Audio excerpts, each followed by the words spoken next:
Hello my YouTube family, কেমন আছো তোমরা সবাই? আশা করছি তোমরা সবাই খুব ভালো আছো আর আমিও খুব ভালো আছি। তো আজ আমি বানাতে চলেছি পনির ভুজি। তো দেখো, এখানে আমি পনির নিয়ে নিয়েছি আর এখানে আমি চপার নিয়ে নিয়েছি। এবারে আমি এক এক করে সব মশলাগুলো এর মধ্যে ফাইনলি চপ করে নেব। সবার আগে আমি পেঁয়াজ নিয়ে নেব, তারপরে এখানে দেখো আমি কাঁচা লঙ্কা নিয়ে নেব 3টে, তোমরা ঝালটা কম বেশি করতে পারো।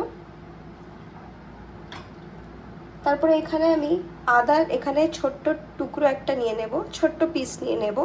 তারপরে এই যে এখানে কিছুটা রসুন আছে, আমি রসুনটাও নিয়ে নেব। এবার আমি এগুলো ফাইনলি চপ করে নেব।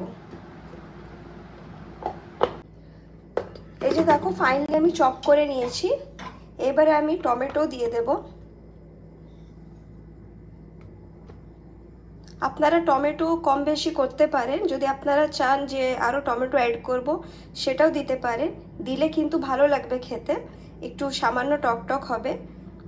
আর আমি এখানে একটা বড় সাইজের টমেটো দিয়েছি, তো এতে আমার হয়ে যাবে। চলো তাহলে এবার এটাকেও চপ করে নিই। এই যে দেখো, আমি টমেটোকেও চপ করে নিয়েছি। এরম করে কিন্তু খুব ভালো করে ফাইন চপ করে নিতে হবে। এখানে আমি কড়াই বসিয়ে নিয়েছি। এবারে আমি এখানে সাদা তেল দিয়ে দেব। আপনারা চাইলে মাস্টার্ড অয়েলও ইউজ করতে পারেন, কিংবা বাটার ঘি দিয়েও আপনারা বানাতে পারেন। তেলটা খুব ভালো করে গরম করে নেব। তেলটা গরম হয়ে গেছে, এবারে আমি গোটা জিরে দিয়ে দেব। এখানে আমি কারি পাত্তা দিয়ে দেব। তারপরে এই যে দেখো, এখানে আমি চপ করা যে মশলাগুলো আমি চপিং করে রেখেছিলাম সেটা আমি দিয়ে দিলাম। সেটা আমি আর কি দেখাতে পারলাম না।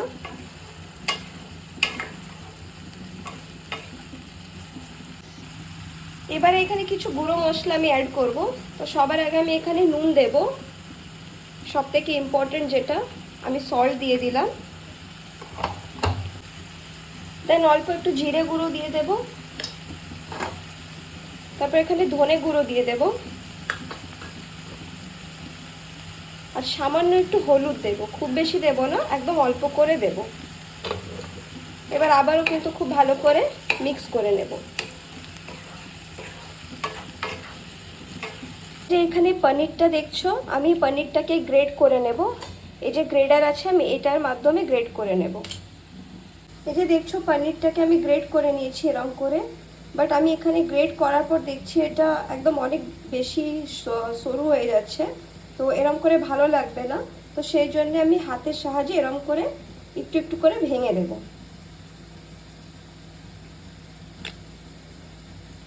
আপনারা পিৎজা যখন কিছু বানাবেন তখন আপনারা এরকম করে গ্রেট করে দেবেন। আর যেহেতু আমি পনির ভুজি বানাচ্ছি, তো আমার গ্রেডারটা খুব সরু, তো সেই জন্য আমি এখানে গ্রেট করলাম না। এরকম করে জাস্ট হাতে একটু করে এরকম ভেঙে ভেঙে দিয়ে দেব।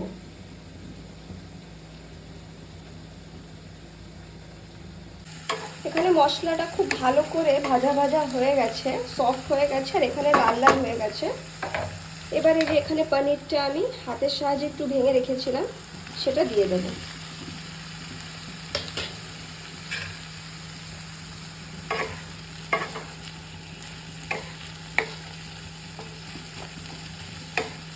আর এখানে আমি ধনে পাতাটাও দিয়ে দেবো। এবার সবগুলোকে খুব ভালো করে মিক্স করে নেব।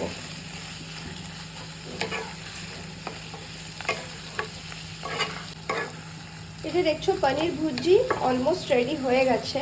আমি আরও 5 মিনিট মতো ভালো করে মিক্স করে নেব। এই যে দেখছো, পনির ভুজি আমার কমপ্লিট হয়ে গেছে বানানো। দেখতে কিরম হয়েছে আমাকে অবশ্যই কমেন্ট বক্সে লিখে তোমরা জানাবে। তোমরা একবার বাড়িতে এটা ট্রাই করে দেখতে পারো। খুব সিম্পল অ্যান্ড ইজি আর খুব জলদি হয়ে যায়। এটা 5 মিনিটের রান্না। এটা আপনারা রুটি, পরোটা কিংবা রাইসের সাথেও খেতে পারেন। আশা করছি তাহলে আজকের রেসিপি আপনাদের সকলকে ভালো লেগেছে। আজকের ভিডিও যদি ভালো লেগে থাকে তাহলে like, share, comment and subscribe করে দেবে। ধন্যবাদ।